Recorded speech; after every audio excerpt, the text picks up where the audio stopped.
হে মুমিনগণ, তোমাদের জন্য সিয়ামের বিধান দেয়া হলো, যেমন বিধান তোমাদের পূর্ববর্তীগণকে দেয়া হয়েছিল, যাতে তোমরা মুত্তাকি হতে পারো।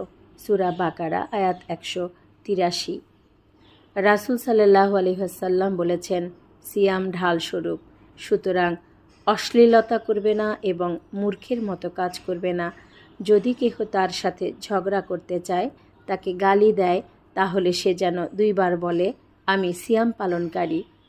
ওই সত্তার শপথ যার হাতে আমার প্রাণ, অবশ্যই সিয়াম পালনকারীর মুখের গন্ধ আল্লাহর নিকট মিশকের সুগন্ধির চেয়েও উৎকৃষ্ট।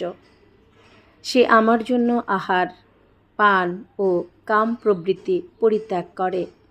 সিয়াম আমারই জন্য, তাই এর পুরস্কার আমি নিজেই দান করব, আর প্রত্যেক কাজের বিনিময় 10 গুণ।